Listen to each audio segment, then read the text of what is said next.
주의 보혈의 능력을 힘입어서 오늘도 주 앞에 설 수 없는 부정한 자들이 주 앞에 담대함으로 믿음으로 섰습니다.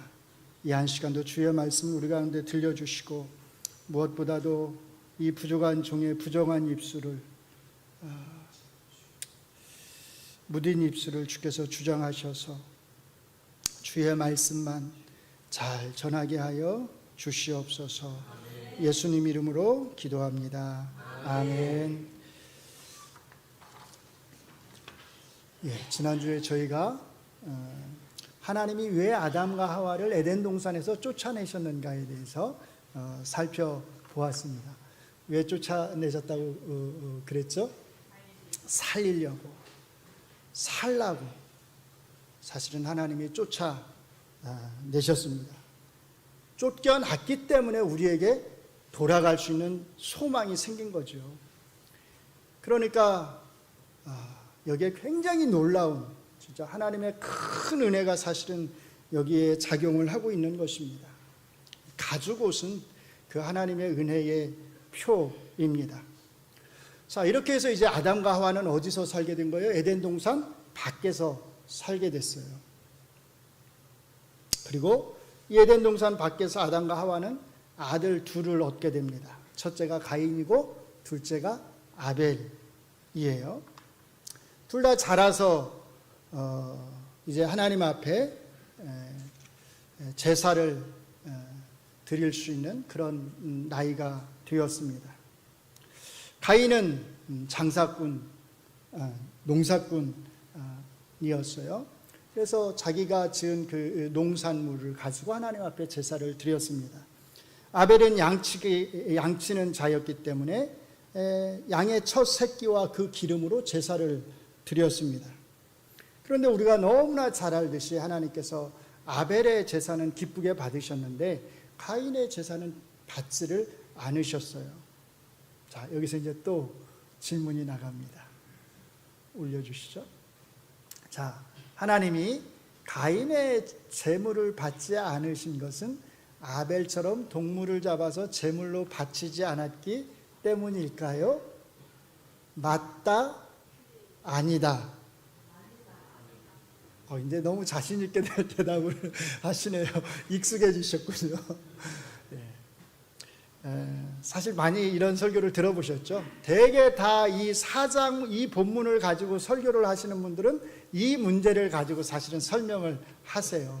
그리고 대부분은 다 이제 하나님이 가인의 제물을 받지 않으신 것은 그가 농산물로 제물을 드리고 양을, 동물을 잡아서 드리지 않았기 때문이다. 대개 이런 식으로 설교가 이루어집니다. 설명이 이루어져요. 그런데 사실 이런 설명은 그렇게 좋은 설명이 아니죠. 생각해 보세요. 왜 가인은 농산물을 바쳤을까요? 이유가 뭘까요? 2절에서 뭐라고 말하죠? 2절. 아벨은 양치는 자였고 가인은 농사하는 자였더라. 다른 이유가 없지요.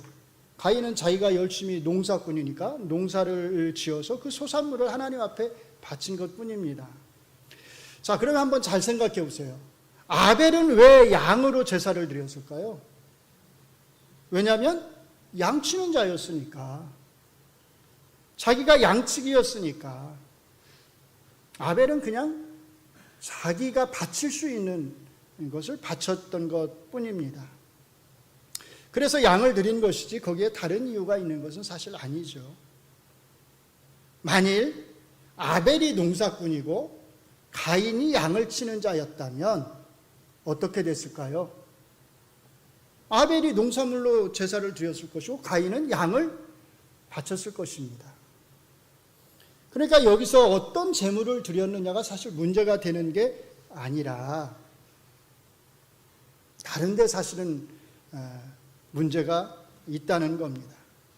그냥 각자 자기들의 직업에 따라서 자기들의 소산으로 하나님 앞에 드린 것뿐이에요.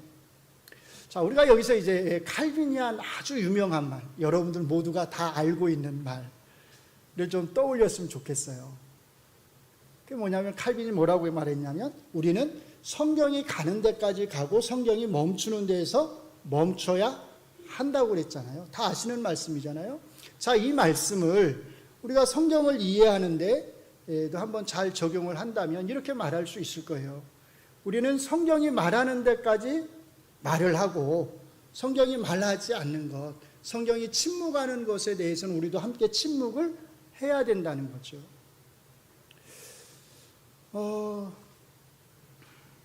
이 기준에 따라서 칼빈의 이 말에 따라서 우리가 만약에 가인의 제사를 이해하면 자, 신약 성경 중 어디에서 하나님이 가인의 제사를 받지 않은 것은 그의 농산물, 그가 농사를 지어서 바쳤기 때문이다라고 말을 하는 곳이 있나요? 그리고 읽어보신 적 있나요? 비슷한 거라도 아마 전혀 없으실 겁니다. 근데 왜 우리는 자꾸 그렇게 생각을 하는 걸까요? 우리가 그렇게 들어왔고 또 학자들이나 목사님들 스스로가 하나님이 이스라엘 백성에게 요구하신 그 동물 제사를 자꾸 가인과 연결을 시키기 때문인 거죠. 자, 한번 생각해 보세요. 여러분들이 가인의 입장에서 한번 조금만 생각을 해보세요. 여러분들이 가인이라고 한번 생각을 해보세요. 하나님이 한참 나중에 몇 천 년, 몇만 년이 지났을지도 몰라요. 한참 나중에 이스라엘 백성들에게 요구하실 그 동물 제사를 가인이 어떻게 미리 알았겠습니까? 그러니까 어떤 분은 또 이렇게 이야기를 하더라고요. 아마 하나님이 아담과 가인에게 동물 제사를 바쳐야 된다는 어떤 계시를 주셨을 것이다. 미리 알려주셨을 것이다 라는 거예요. 근데 그게 성경 어디에 나오나요? 그것은 순전히 뭐예요? 자기 생각, 추측을 거기다 집어넣는 거죠. 그래서 성경이 말하지 않는 것을 자기가 거기다 임의적으로 집어넣는 거예요. 근데 순수하게 여러분들이 가인의 입장에서 생각하면 한참 후에 있을 그 동물 제사를 가인이 드리지 않았다고 해서 우리는 자꾸 가인을 탓한단 말이에요.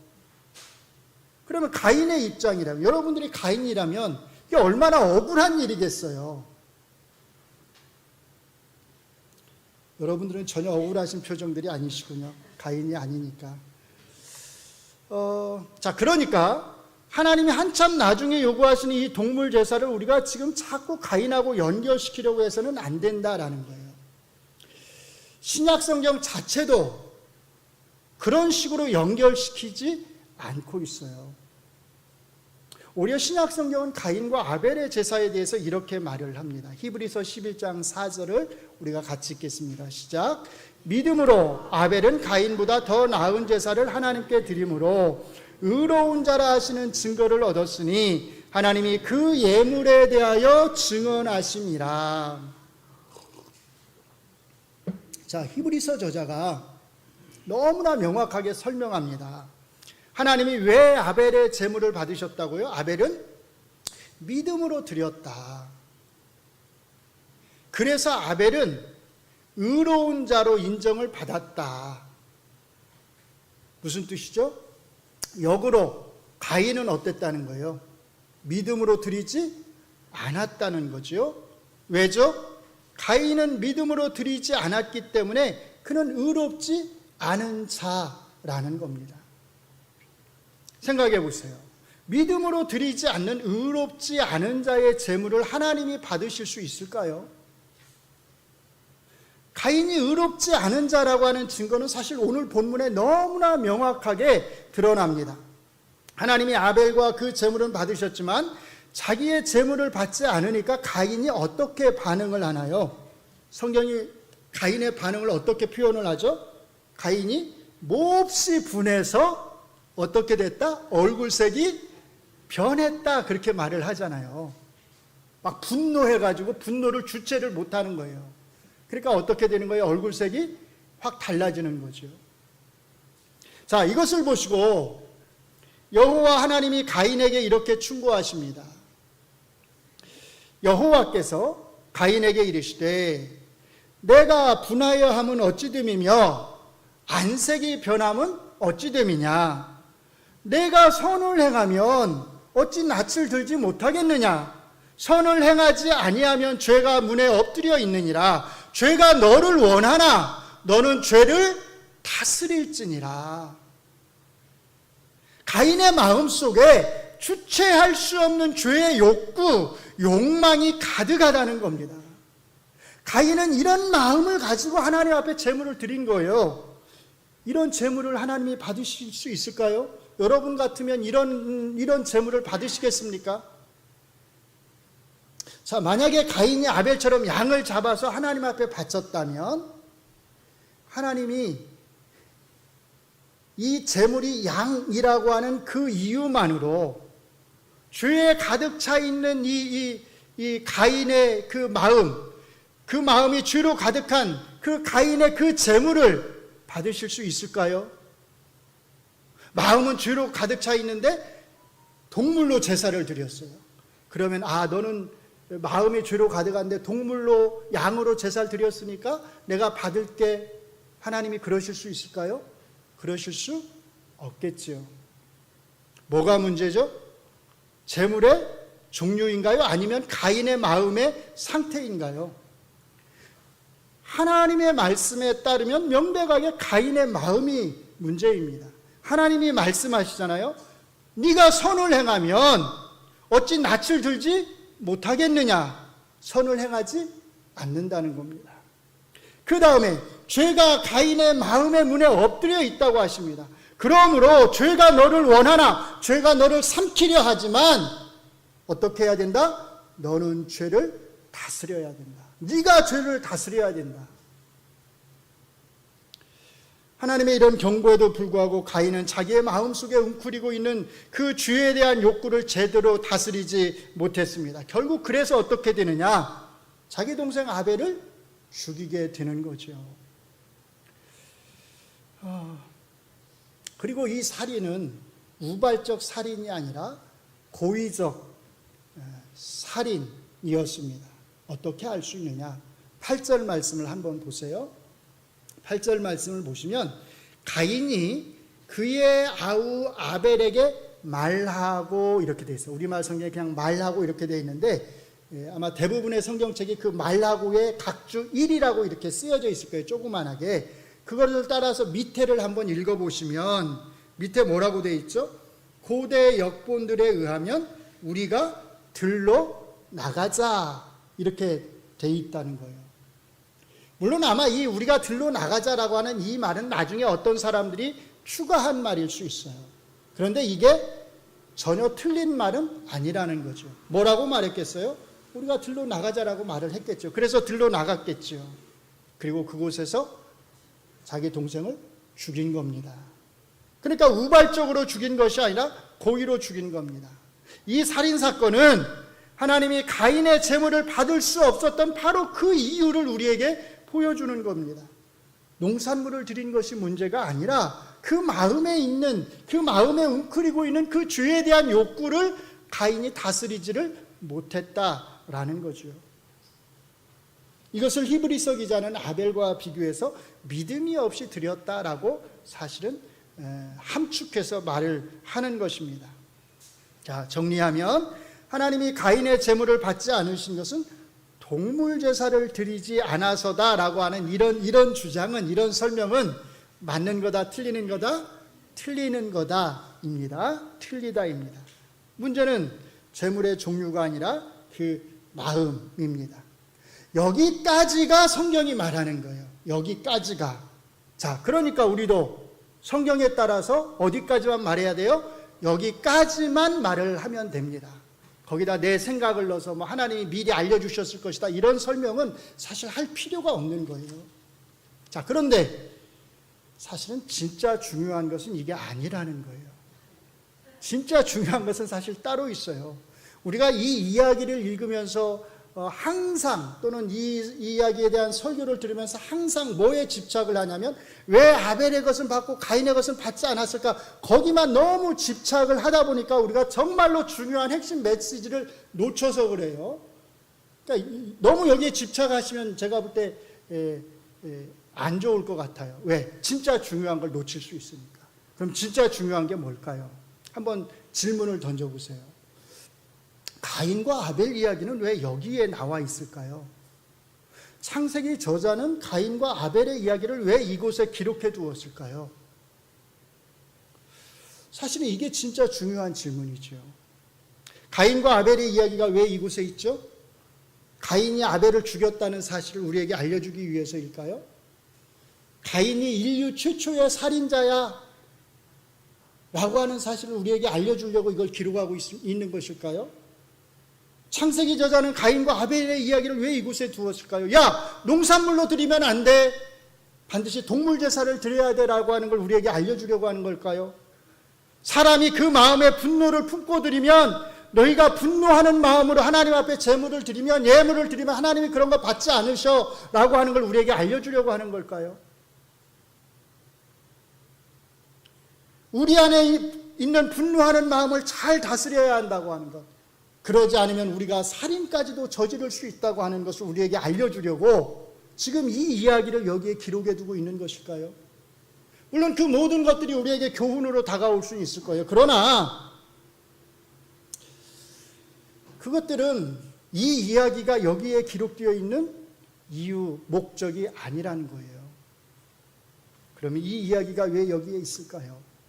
자꾸 질문을 던지셔야 하고, 그리고 생각을 깊이 하셔야 됩니다. 이 이야기가 여기에 기록되어 있는 이유는 사실 따로 있습니다. 제가 지금 굉장히 그래서 중요한 이야기를 하려고 하는 거예요. 정신을 바짝 차리시고 잘 들으셔야 합니다. 지금까지 여러분들이 한 번도 이런 설명을 들으신 적이 없을 겁니다.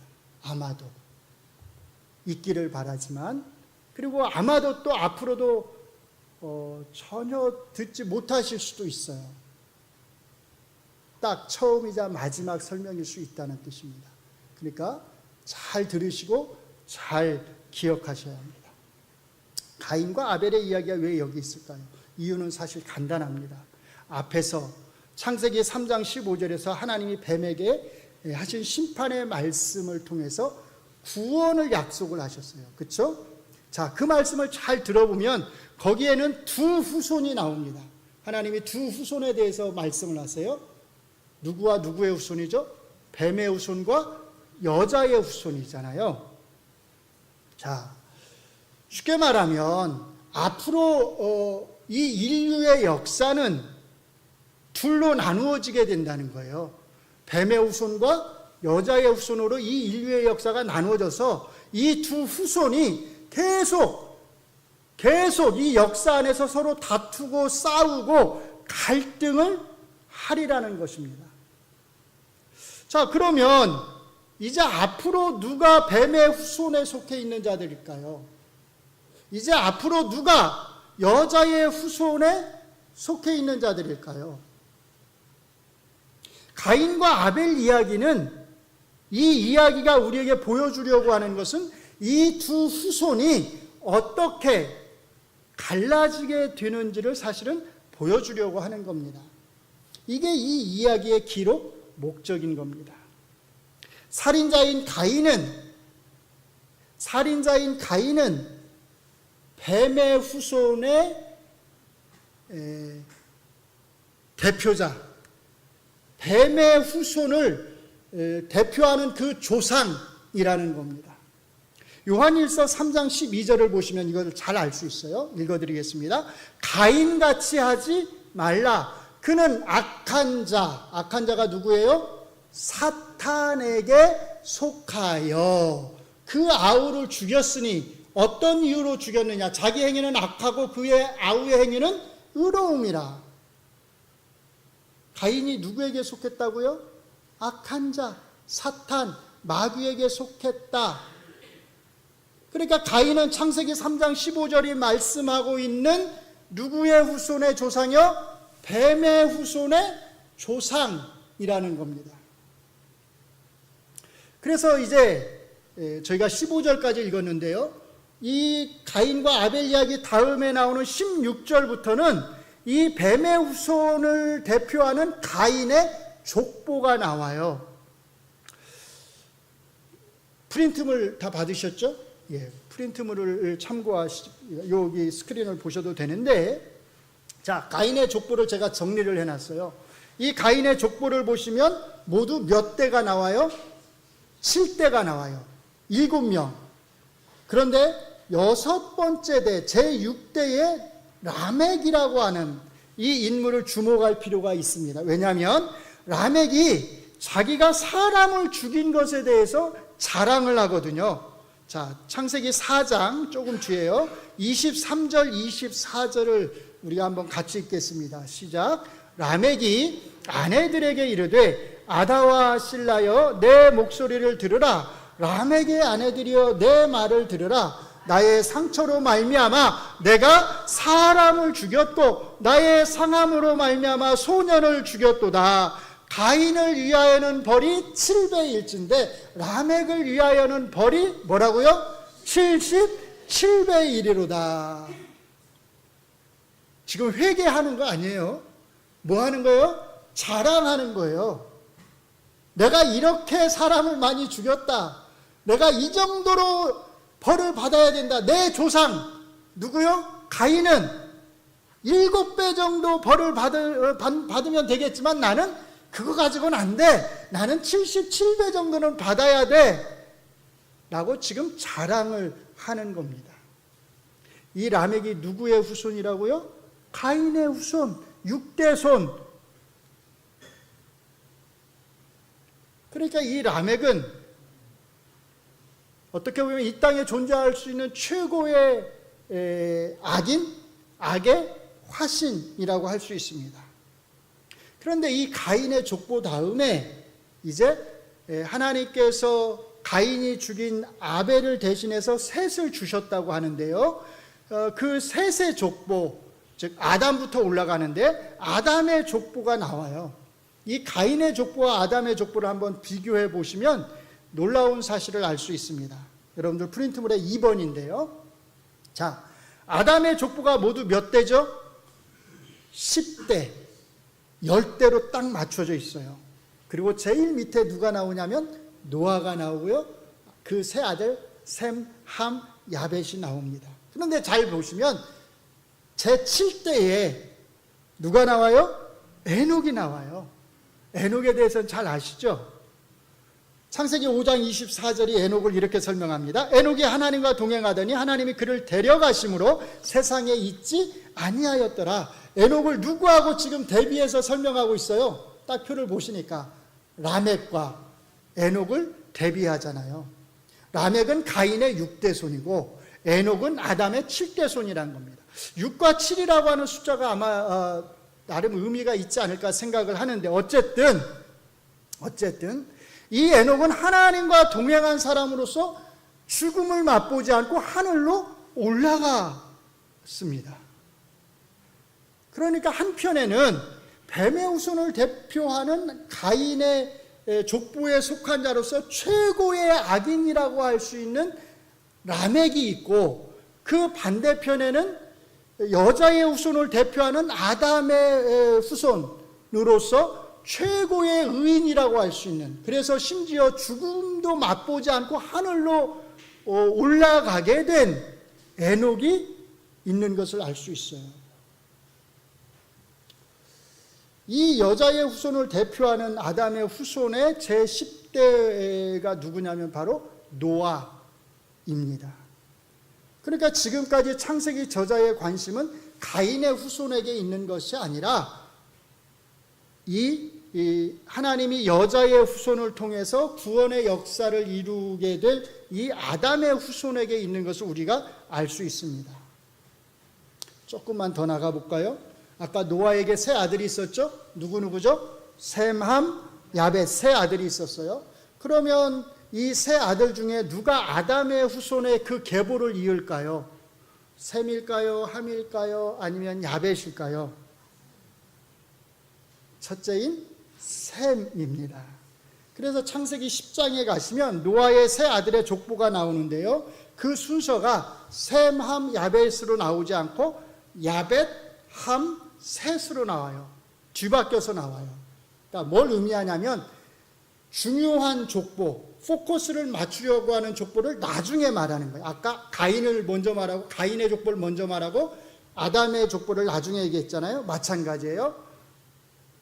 야벳을 먼저 말하고 함을 먼저 말하고 제일 중요한 셈을 나중에 말하는 겁니다. 자, 셈의 족보를 보시면 몇 대예요? 10대. 아까처럼 똑같이 10대가 맞춰져 있어요. 근데 그 10대 제일 마지막에 누가 있냐면 아브라함이 있어요. 자, 아담의 족보하고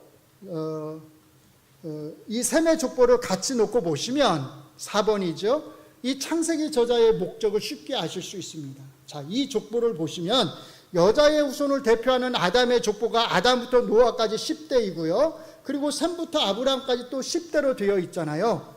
그러니까 창세기 저자가 얼마나 체계적으로 지금 이 족보를 작성했는지를 알 수 있습니다.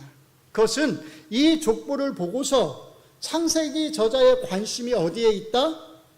아담을 거쳐서 노아에게, 노아를 거쳐서 그 다음에 아브라함에게 관심이 맞추어져 있다는 것을 우리에게 보여주는 겁니다. 그러니까 이 족보는 굉장히 사실 중요합니다.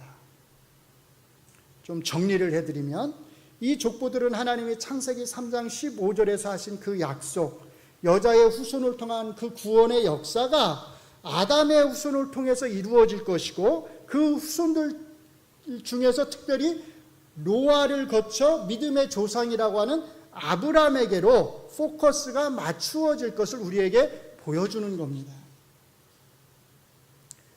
이 족보가 얼마나 중요한지를 아시겠지요?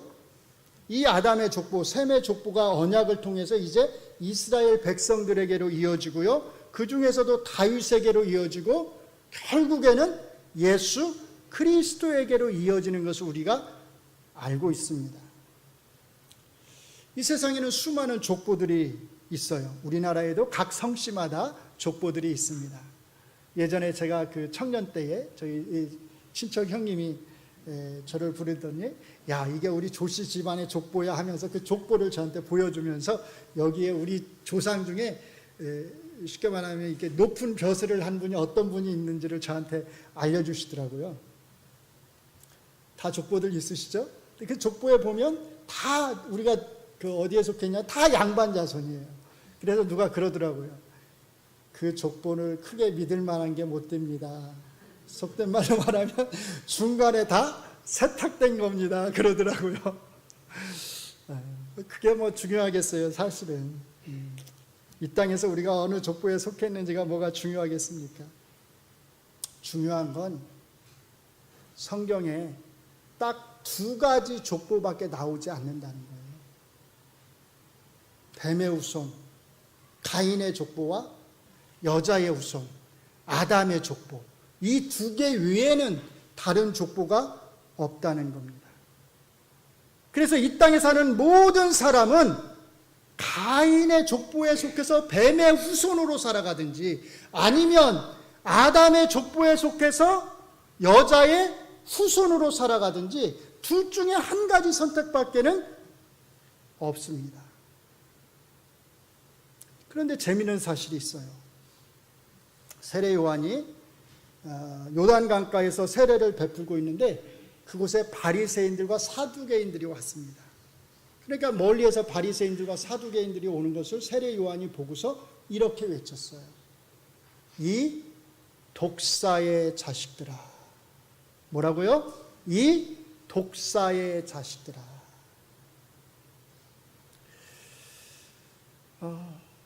또 예수님께서 입으로는 하나님을 공경한다고 하면서 그 행위의 열매가 전혀 없는 자들을 향해서 이렇게 외치셨어요. 이 독사의 자식들아.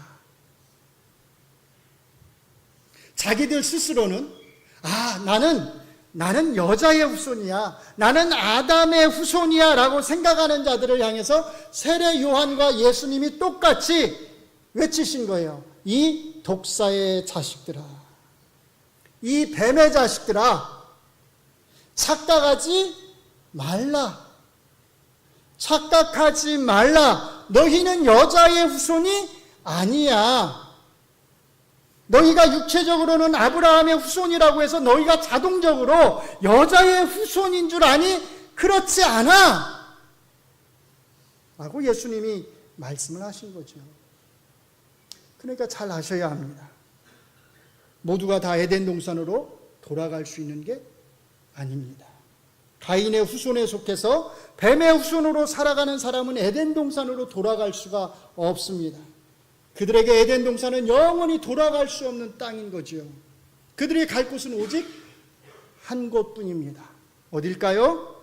꺼지지 않는 지옥불입니다. 왜요?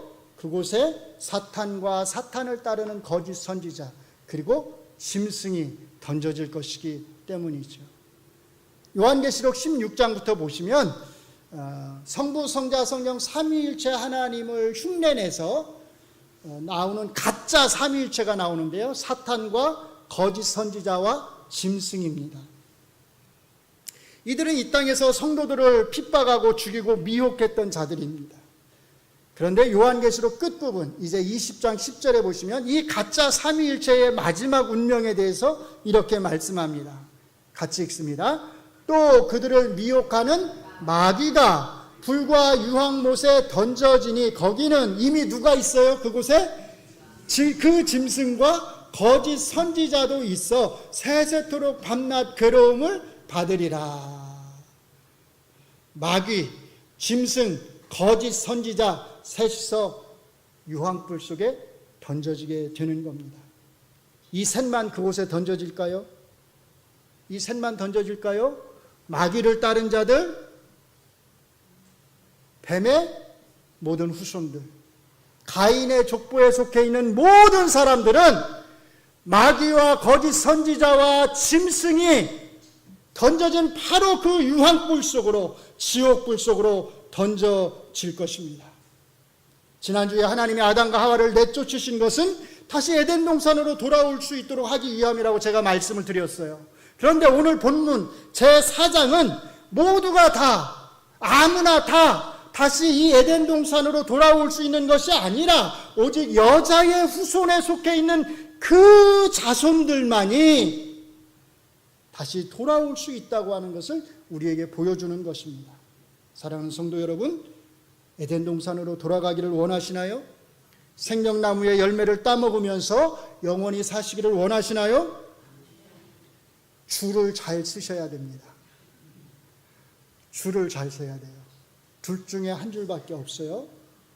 줄을 잘 쓰셔야 돌아갈 수 있어요. 뱀의 후손의 줄을 선다면 여러분이 갈 곳은 꺼지지 않는 지옥불밖에 없습니다. 그러나 여자의 후손의 줄을 선다면 여러분들은 다시 에덴으로 돌아가게 될 것이고 그곳에서 영원히 하나님과 우리 주님과 함께 살 수 있을 것입니다.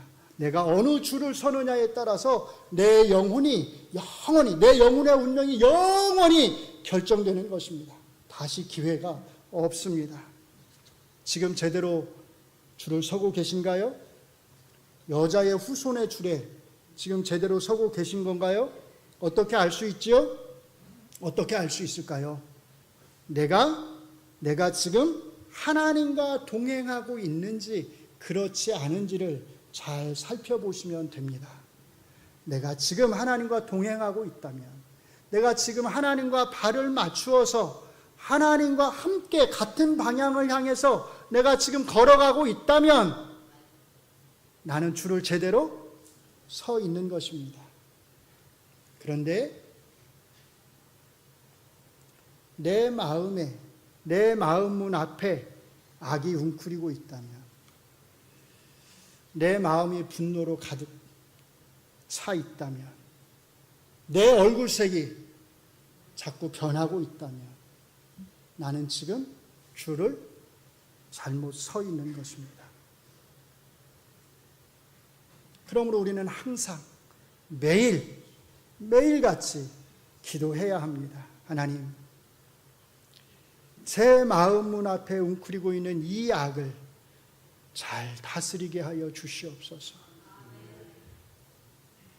저를 지배하려고 하는 이 죄가 저를 지배하려고 하지만 제가 죄를 다스리게 하여 주시옵소서. 저의 분노를, 저의 얼굴색을 잘 다스리게 하여 주시옵소서. 죄가 너를 원하나 너는 죄를 다스릴지니라. 오늘 말씀을 정리합니다. 가인과 아벨의 이 이야기는 창세기 3장 15절에 나오는 뱀의 후손과 여자의 후손에 대한 말씀이, 하나님의 그 약속이 어떻게 실제적으로 이 역사 안에서 뱀의 후손을 대표하는 이 가인의 후손과 여자의 후손을 대표하는 아담의 후손으로 이 둘로 갈라지게 되는지를 우리에게 보여주고 있습니다. 이것이 이 이야기의 주된 목적입니다. 바로 이것이 가인과 아벨의 이야기가 여기에 기록되어 있는 이유입니다. 그렇기 때문에 이 이야기를 읽으실 때마다 왜 가인은 안 받고 아벨의 것만 받았을까라고 하는 것에 너무 집착하지 마시고 이 목적을 잘 염두에 두시면서 내가 지금 제대로 줄을 서 있는지, 내가 지금 제대로 줄을 서 있는지 늘 자기 자신을 살피면서 이 본문을 읽으셔야 합니다. 바라기는, 정말로 간절히 바라기는, 저를 비롯해서 우리 동작중앙교회에 속해 있는 모든 성도님들이 여자의 후손에 속해서 우리 모두가 에덴 동산에서 다시 만날 수 있기를 바랍니다. 그리고 그곳에서 우리 모두가 함께 생명나무의 열매를 따먹으면서 하나님과 우리 주님과 영원히 살 수 있기를 주의 이름으로 축원합니다. 기도하겠습니다. 하나님, 우리가 지금 바른 곳에, 바른 줄에 서 있습니까? 우리가 정말로 에녹처럼 하나님과 동행하면서 하나님과 같은 방향을 향해서 걸음을 맞추고 있습니까? 우리 자신을 잘 돌아보게 하여 주시옵소서. 자만하지 않게 하시고 교만하지 않게 하시고 우리가 우리 자신을 낮추면서 정말로 겸손함으로 우리 자신을 잘 돌아보게 하셔서 우리가 여자의 후손으로 이 땅에 오신 그 우리 주 예수 그리스도의 줄에 항상 서 있을 수 있도록 은혜를 베풀어 주시옵소서. 예수님 이름으로 기도합니다. 아멘.